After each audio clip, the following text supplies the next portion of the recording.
किसी ने बड़े काम की बात कही है। तट पर बैठे बैठे तेरे हाथ कहाँ कुछ आएगा। रत्न मिलेंगे तुझको जब सागर की तह में जाएगा। कुछ ना आया हाथ समझना डुबकी अभी अधूरी है। चाहे जितना भी हो मुश्किल पहला कदम जरूरी है। पहला कदम जरूरी है। नमस्कार दोस्तों, एक छोटी सी कहानी आपके लिए। एक खुशहाल किसान की है जो बहुत ईमानदारी से निष्ठा से अपना काम करता था। उसका एक बेटा था और वो ये कल्पना करता था कि मेरा बेटा बड़ा हो जाएगा, मेरा हाथ बटाएगा, किसान बन जाएगा, बहुत बड़ा किसान बनेगा। ये कल्पना उसके मन में चल रही थी। लेकिन उसके बेटे के मन में कुछ और चल रहा था। उसका बेटा किसान नहीं, सैनिक बनना चाहता था। और उसने कहा, पिताजी हमें तलवारबाजी सिखवा दीजिए, लड़ाई के गुण सिखवा दीजिए, मैं सैनिक बनना चाहता हूँ। पिताजी ने कहा, ठीक है बेटा, हालांकि आप मेरे साथ रहते ठीक रहता, किसानी भी कोई बुरा कर नहीं, आप मेहनत करते, लेकिन आप सैनिक बनना चाहते तो मैं सिखवा देता हूँ। तलवारबाजी जो सिखाते थे, तलवार के गुण जो सिखाते थे, उनके पास भेज देते हैं। वहाँ वो जाता है, सीखने की कोशिश करता है, लेकिन वो सीख नहीं पाता इतना अच्छे से। जो दो सिखा रहे थे उनका, भाई आपके अंदर वो गुण नहीं है, आप तलवारबाजी नहीं सीख पा रहे हो, आप सेना में जाने का प्रयास मत करो, नहीं तो आप मुश्किल में फंस जाओगे। लेकिन वो लड़का, उसके मन में ये भावना थी कि मैं सेना में ही जाऊं। अब वहाँ से तो वो चला आया, लेकिन आया घर पे तो दूसरा रास्ता, बैक डोर खोजने लगा, कुछ जुगाड़ खोजने लगा, किसी तरह सेना में चले जाएं। पता किया, पता करते करते पता चला जो सेनापति हैं वो उसके रिश्तेदार में हैं, रिश्तेदार हैं जो उनको जानते हैं। अपनी माँ से कहता है, माँ उससे कहती है, और वो सेनापति के सामने वो पहुंच जाता है। उसके जो रिश्तेदार थे वो कह दिए। तो सेनापति ने पूछा इससे और बताया, कुछ जानते हो, तलवारबाजी वगैरह जानते हो? इसने कहा, नहीं, तलवार तो चलाना नहीं जानता। तो सेनापति ने कहा कि सेना में तो लड़ाई करनी होती है, यहाँ करके क्या करोगे? अगर आप तलवारबाजी नहीं जानते तो सेना में मत आओ। लेकिन चूंकि हमारे रिश्तेदार हैं, उन्होंने कह दिया है और आपकी इच्छा है, मैं आपको सेना में रख देता हूं, लेकिन आप लड़ाई में सीधे सैनिक के रूप में लड़ाई में भाग नहीं ले पाएंगे, आपको रिजर्व फोर्स में रखा जाएगा। कभी कभी आपकी जरूरत पड़ेगी, तब तक आप कोशिश करिएगा, कुछ अपने सीख जाएं, लड़ाई के कुछ गुण आप सीख जाइए। अभी जो लड़का था और खुश हो गया, ये तो और अच्छा है, सेना की वर्दी मिल जाएगी और रिजर्व फोर्स में रहूंगा, तो सैनिक भी बना रहूंगा और लड़ना भी नहीं पड़ेगा। और ये खुशी खुशी उसमें शामिल हो गया। लेकिन संयोग की बात, समय बीतता रहा, एक बार लड़ाई लग गई, पड़ोस के मुल्क ने हमला कर दिया और उस लड़ाई में सेना के साथ साथ सभी रिजर्व फोर्स को भी जाना पड़ा। हालांकि ये जो देश था जीत तो गया, लेकिन बाद में पता चला कि इसके कारण वहाँ पर मुसीबत आ गई, मुश्किल में पड़ गए लोग। इसको जो दायित्व दिया गया था उसका ठीक से पालन नहीं कर पाया। बाद में जब लड़ाई समाप्त हुई, इसको सेनापति के सामने पेश किया गया, तो सेनापति ने इसको बहुत बुरा भला कहा और कहा, अब तुम आज से रिजर्व फोर्स में भी नहीं रहोगे, तुम्हें चौकीदार बना दिया जा रहा, पहरेदार बना दिया जा रहा है, अब तुम राजा के महल के सामने चौकीदारी करोगे। और यहाँ से वहाँ से उसको हटा दिया जाता रिजर्व फोर्स से। लेकिन ये लड़का जो था, ये थोड़ा सा खुश हुआ, चलो ठीक है, अब राजा के सामने रहूंगा, मतलब थोड़ा सा कहीं कहीं पॉजिटिव तो था, कहा राजा के सामने रहूंगा और कभी राजा से मुलाकात हुई तो उनको अपनी बातें रख दूंगा। चला गया वहाँ, चौकीदारी करने लगा, पहरेदारी करने लगा, बहुत दिनों तक पहरेदारी करता रहा और इस उम्मीद में रहा कि राजा से मुलाकात हो जाएगी, लेकिन कभी इसको राजा के साथ आमने सामने आने का मौका नहीं मिला। बहुत समय बीतता रहा। अभी धीरे धीरे इसकी उम्र हो चली, उम्र भी आगे बीत गई। अब एक दिन लेकिन इसको अवसर मिला जब राजा साहब घूमने के लिए निकले थे और ये चौकीदारी कर रहा था। तो राजा साहब ने इसे पूछ लिया, बताओ क्या हाल चाल है, कैसे हो? और सर्दी का मौसम था, इसके कपड़े उतने अच्छे नहीं थे। तो राजा ने कहा, तुम कपड़े तो पहने हो लेकिन सर्दी के हिसाब से नहीं, तुम्हें सर्दी नहीं लग रही है? तो कहा, नहीं, हम तो इसी से हफ्तों से बिता रहे हैं, हमको सर्दी नहीं लग रही है।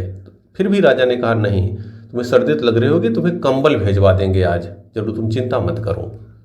राजा अंदर चले जाते हैं और इसके मन में आता, ठीक अब कंबल मिल जाएगा, लेकिन राजा जाते हैं तो किसी दूसरे काम में फंस जाते हैं, ध्यान उनका हट जाता है और वो कंबल नहीं भेज पाते। और ये जो चौकीदार था, ये इंतजार करता रहता है, इंतजार करता रहता है, लेकिन देर तक नहीं आता, कंबल नहीं आता, इसका शरीर कमजोर पड़ता जाता है।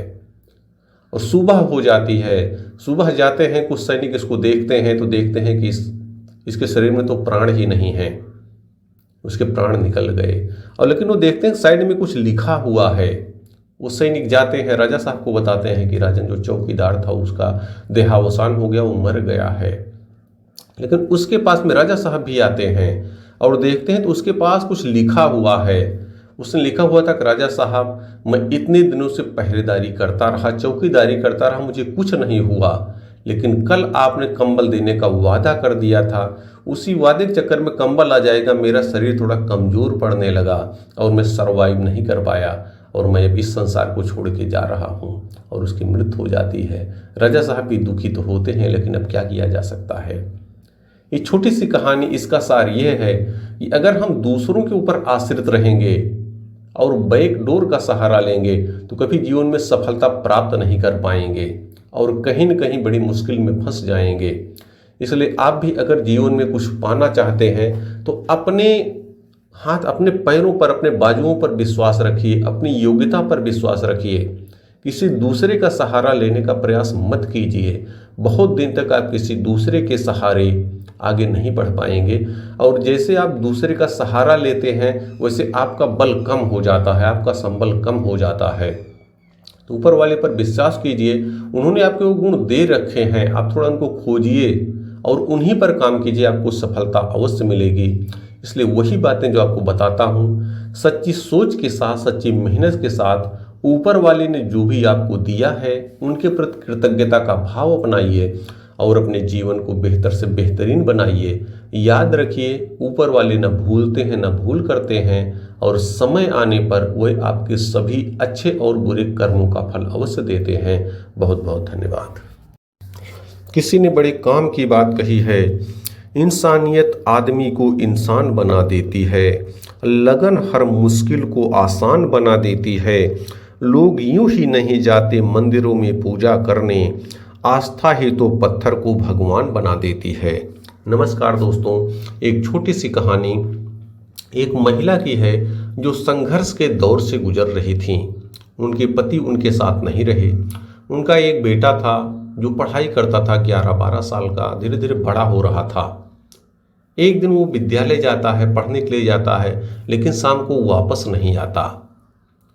बहुत दिनों तक उन्होंने प्रयास किया लेकिन वो नहीं मिला, इधर उधर खोजा फिर भी नहीं मिला। हालांकि महिला बहुत अच्छी थी, भगवान की पूजा करती थी और यकीन रखती थी अगर हम अच्छे काम करेंगे तो अच्छा फल ही मिलेगा। वो रोटियां बनाती थी और 2 रोटी सब्जी बना करके बाहर रख देती थी कि चाहे उसको पशु खा लेंगे, कोई पक्षी खा लेगा या कोई भिखारी आएगा, कोई किसी की काम भी आ जाए। 2 रोटियां बनाती थी। इधर बीच में उन्होंने देखा कि जब वो रोटी बना करके रखते हैं तो एक भिखारी आता है जो रोटियों को ले लेता है और कहता है कि बुरा बुरा अपने पास रह जाए, अच्छा वाला घूम करके आए। ऐसा वो सुनती थी, लेकिन ये जो भिखारी रोटी रख देती थी, लेता था, जो ये बोलता था ये उनको बुरा लगता था कि बुरा बुरा अपने पास रह जाए। कहती थी हमारे पास तो बुरा वाला ही है कि बुरा वाला ही मेरे पास रहेगा। ऐसा उनको सुन करके बुरा लगता था, लेकिन वो रोटियां रखती रहती थी। तो एक दिन आया, रोटी भिखारी लिया और यही फिर बोला, तो उनको बुरा लग गया। उन्होंने कहा भिखारी है, आता यही बुरे शब्द बोल करके जाता है। एक दिन उनका मन बदल जाता है। वो कहते हैं आज रोटी में कुछ मिला देते हैं ताकि इसको खा करके इस भिखारी की मृत्यु हो जाए। वो तैयार हो जाती हैं, मिला देती हैं, कुछ पॉइजन मिला देती हैं, विष मिला देती हैं आटे में, रोटियां बना देती हैं, रखने के लिए जाती हैं, रख भी देती हैं। तभी उनके दिमाग में आता है नहीं क्या करने जा रही हूँ, मैं तो अच्छा सोच रही हूँ, अच्छे के लिए कर रही हूँ, लेकिन इसको ये चीज़ दे रही हूँ। कोई बात नहीं बोलता, उनका मन बदल जाता है। वो रोटियां ले आती हैं, उनको नष्ट कर देती हैं, आटा सानती हैं दोबारा और 2 चपाती बना करके रख देती हैं। वो भिखारी आता है, ले करके जाता है। क्योंकि वो काम तो अच्छा कर रहे थे, उनके मन में था कभी न कभी अच्छा तो होगा, मेरा बेटा भी लौटेगा। और वो देखती हैं, लेकिन उस दिन शाम को फिर उनका डोरबेल बजती है, बाहर आती हैं तो उनका बेटा आ जाता है। उसको पा करके बहुत खुश हो जाती हैं, अंदर ले जाती हैं, बैठाती हैं, उसको खिलाती, फिर पूछती बेटा कहाँ थे। तो बताता है मम्मी मैं स्कूल गया था, एक दिन कुछ लोगों ने मेरा अपहरण कर लिया, मुझे दूर ले करके चले गए और मुझे मौका मिला तो मैं भाग करके आया। स्टेशन पे था, वहाँ मुझे बहुत भूख लगी थी, तो देखा कि एक भिखारी वहाँ पर बैठा हुआ था जिसके पास 2 चपातियाँ थी। तो मुझे भी देख रहा था, उसने मुझे बुलाया, उसको भी लगा भूख लगी होगी, तो 1 चपाती मुझे दिया खाने के लिए। वही खाया तो मुझे थोड़ा सा सुकून मिला। थोड़ा सा बल मुझे मिला और मैं चल करके आया हूँ। उनके जो महिला थी उनके मन में आया कि तो पूछी बेटा अच्छा ठीक है, लेकिन भिखारी कैसा था? उनको लगा कहीं वही तो नहीं है। उन्होंने कहा भिखारी तो भिखारी जैसा ही था, लेकिन वो एक बात बोल करके गया, एक बात बोल रहा था कि बुरा वाला अपने पास रह जाए, अच्छा वाला घूम करके आए। ये वो बोल रहा था। जैसे ये महिला उस बात को सुनती हैं, उनकी आंखों में आंसू आ जाता है, भगवान को याद करती हैं कि प्रभु आज मैं क्या करने जा रही थी, लेकिन मेरी अंतरात्मा से वो आवाज़ आई थी, मैंने बदल दिया था। नहीं तो अगर आज मैं वो रोटी रख दी होती जिसमें विष मिला था, आज मेरा बेटा खत्म हो जाता। ये छोटी सी कहानी ये सिखाती है कि कर्म का फल है वापस आता है। जैसा जो भी आप कर्म करेंगे वो आपके पास ही आएगा। इसलिए अच्छे काम करते रहिए। जो जस करहि सो तस फल चाखा, कर्म प्रधान विश्व करि राखा। अगर आप दूसरों के लिए अच्छा करेंगे तो यकीन मानिए आपके लिए अच्छा ही होगा। ऊपर वाले सब कुछ देखते रहते हैं। एक ऐसी सत्ता है जो आपके सभी कार्यों को देखती रहती है। तो वही बातें जो आपको बताता हूँ, ऊपर वाले ने जो भी आपको दिया है, सच्ची सोच के साथ, सच्ची मेहनत के साथ उन सभी चीज़ों के प्रति कृतज्ञता का भाव अपनाइए और अपने जीवन को बेहतर से बेहतरीन बनाइए। याद रखिए, ऊपर वाले न भूलते हैं न भूल करते हैं। वे उचित समय आने पर आपके प्रत्येक कर्म का फल अवश्य देते हैं। बहुत बहुत धन्यवाद। किसी ने बड़े काम की बात कही है, होके मायूस न आंगन से उखाड़ो पौधे, धूप बरसी है तो बारिश भी यहीं पर होगी। नमस्कार दोस्तों, एक छोटी सी कहानी आपके लिए। ये एक संभ्रांत महिला की है। एक ऐसी महिला की है जिनके पास पैसे की कोई कमी नहीं थी। अपार संपदा थी उनके पास, अपार धन था। नौकर चाकर थे काम के लिए, गाड़ियां थीं, कहीं पर भी वो आ जा सकती थी, किसी प्रकार का कोई कष्ट नहीं था। लेकिन उनको सुख नहीं मिलता था। उनका मन खिन्न रहता था, पता नहीं क्यों खिन्न रहता था। परेशान हो गई एक बार, मन नहीं लगता था, चिंता रहती थी मन में। तो मनोचिकित्सक के पास गई। उस मनोचिकित्सक से बताने लगी अपना, जब पूछे बातचीत हुई, उन्होंने बताया, अपनी पूरी स्थिति बताई, लेकिन उनका मन नहीं लग रहा था। ऐसा बताइए कि हमको खुश कैसे रहें, हम नींद हमको नहीं आती है। तो जो मनोचिकित्सक थे उन्होंने अपने ही यहाँ, जहाँ पर जो उनका चिकित्सालय था, वहीं पर एक महिला काम करती थी, उनको बुलाए। अपने किसी आदमी से कहे कैसा करो, उनको बुला करके लाओ। बुला करके ले आए और जब वो महिला आ गई तो उन्होंने कहा कि आप इनसे थोड़ी सी बात कीजिए। अब वो ले करके चली गई, दूसरे कमरे में गई और महिला उनको बताने लगी अपना अनुभव। वो बताएं देखिए मैं भी थी आपकी जैसी, पूरा अपना किस्सा बताने लगी। तो बताई मेरा छोटा सा परिवार था, हालांकि मेरे पास धन बहुत नहीं था, थोड़ा बहुत ही था, पति मेरे कमा के लाते थे। लेकिन मेरी दिक्कत ये थी कि वो जो कमा के लाते थे उनको एक गलत आदत पड़ गई थी शराब पीने की। वो आते थे और पी लेते थे, और फिर धीरे धीरे उनकी पीने की आदत बढ़ती गई। फिर मेरे जीवन में कष्ट आने लगे। वो आकर के मुझे अपशब्द भी कहते और हद हो गई। फिर वो मुझसे लड़ाई झगड़ा मारपीट भी करने लगे। मेरा जीवन एकदम दुखद हो गया। मेरा एक बच्चा था, एक लड़का था, वो भी पढ़ रहा था, धीरे धीरे बड़ा होने लगा। एक दिन मेरे पति बहुत ज़्यादा शराब पी करके आए और वो सर्वाइव नहीं कर पाए, उनकी मौत हो गई। जीवन और दुखी हो गया। चलिए कम से कम कोई तो था, लेकिन वो चले गए। क्योंकि बहुत परेशान करते थे, इसलिए मैंने मान लिया प्रभु चलिए ठीक है। मेरा बेटा था वो, लेकिन अच्छा कर रहा था, लेकिन दुर्भाग्य ने मेरा पीछा अभी तक नहीं छोड़ा था।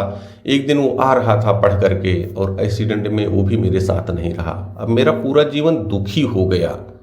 अब मैं क्या करूं, मैं बहुत दुखी रहने लगी, चिंतित रहने लगी। लेकिन फिर एक दिन मैं मंदिर में गई, भगवान के पास गई, और जब मैं वापस आ रही थी तो मुझे एक छोटा सा बिल्ला मिल गया, कुत्ते का छोटा सा बच्चा मिल गया। वो मेरे साथ में आया, हम भी उसको साथ में आए, पीछे पीछे आता रहा, आ गया। जब दरवाजे पर आ गया तो हम अंदर से उसको ले गए, कुछ खाने का दिए, और वो खाया तो एकदम वो बैठ गया, फिर अपनी पूंछ हिलाने लगा। तो मुझे बड़ा अच्छा लगा।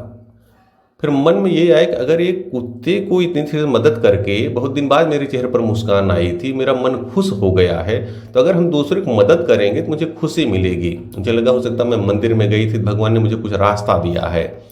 और वो कुत्ता फिर वहीं पर रहने लगा, मैं उसको खिलाती थी बराबर, वो साथ ही रहने लगा। और फिर मेरे मन में आया कि मैं दुखी कब तक रहूँगी, मेरे पति भी नहीं, मेरा बेटा भी नहीं है, लेकिन जीवन तो आगे चलाना है। तो मैं लोगों की मदद थोड़ी सी करने लगी। कुछ खाना बना करके ले जाती थी मंदिर के पास, जो कोई भिखारी वगैरह आता तो उनको दे देती थी। और फिर धीरे धीरे, और मन में एक चिकित्सालय है, मनोचिकित्सक हैं ये, यहाँ पर तो बहुत प्रकार के लोग आते हैं जिनका दिमाग काम नहीं करता, परेशान होते हैं लोग। फिर यहाँ लाती थी, किसी की मदद कर देती थी जो जैसा कहता था। ये सब करने लगी तो मुझे अच्छा लगने लगा। फिर धीरे धीरे डॉक्टर साहब के साथ मैं जुड़ गई। अब मैं यहीं रहती हूँ और जब भी आती हूँ तो कुछ ना कुछ बना करके लाती हूँ। जो भी साथ में रहता कोशिश करती हूँ अगर कोई दिख जाता तो उसकी मदद कर देती हूँ। और अब धीरे धीरे मैं खुश रहने लगी हूँ। मेरी जो पहले वाली चिंता थी वो चली गई है। बहुत सारे लोग मेरे साथ जुड़ गए हैं। ये सब बातें वो महिला जो बहुत धनी परिवार की थी सुनती रही और उनका भी मन थोड़ा सा बदला। उनसे देखा उन्होंने, फिर उनको भी लगा हमें कुछ करना चाहिए ऐसा। तो लास्ट में फिर वो डॉक्टर साहब के पास जाती हैं। डॉक्टर साहब कहते हैं कुछ आपको मिला, कुछ समझ में आया? तो उनको, हाँ, वो महिला समझ गई। फिर उनका, हाँ डॉक्टर साहब समझ में तो आ गया कि क्या करना है हमें, हो सकता है हम ये करके देखेंगे। तो डॉक्टर साहब का, आप जाइए, ज़्यादा नहीं, 1 हफ्ते करिए, 15 दिन करके ये काम देखिए जैसा इन्होंने किया, हो सकता है आपको सुकून मिले, आपकी चिंता गायब हो जाए। तो वो महिला भी आती हैं और धीरे धीरे चूँकि उनको एक रास्ता मिल गया था, तो चूँकि एक महिला भी थी तो अपने उनको कुछ पैसे देने लगी ये करने के लिए, और थोड़ा सा देखने लगी, फ़ोन करके पता करने लगी आज कैसा हुआ। और धीरे धीरे उनका जो सुकून था थोड़ा वापस आया, उनको सुख मिलने लगा, खुशियाँ मिलने लगीं। तो ये छोटी सी कहानी दोस्तों ये सिखाती है, इसका सार यही है कि आप जिस भी जगह हैं थोड़ा सा खुशियों को बांटते रहिए, मुस्कान बांटिए दूसरों को चेहरे पर। अगर आप मुस्कान बांटेंगे तो आपके जीवन में मुस्कान अवश्य आएगी। याद रखिए, आप जिस भी पद पर हैं, कहीं पर भी हैं, अगर आप शिक्षा क्षेत्र में हैं तो क्लास में मुस्कुराते हुए जाइए। अगर आप डॉक्टर हैं तो अपने पेशेंट के साथ खुशियों से मिलिए। अगर आप हाउस वाइफ हैं तो खुश होकर के मुस्कान के साथ खाना बनाइए। इस प्रकार से आप जहाँ कहीं भी हैं, जिस भी काम में हैं, उस काम में अपने चेहरे पर मुस्कान रखिए। अगर आप मुस्कान बांटते रहेंगे तो आप हमेशा खुश रहेंगे। इसलिए भगवान ने, चूँकि हम ही लोगों को, इंसानों को ही मुस्कान की सौगात दी है, तो जो भी भगवान ने हमको दिया है वही बच्चों को बताते हैं, उनके प्रति कृतज्ञता का भाव अपनाइए। सच्ची सोच के साथ, अपनी मेहनत के साथ कृतज्ञता का भाव अपनाइए। अपने जीवन को बेहतर से बेहतरीन बनाइए। याद रखिए, ऊपर वाले न भूलते हैं न भूल करते हैं, वही आपके प्रत्येक कर्म अच्छे और बुरे उनका उचित समय पर फल अवश्य देते हैं। बहुत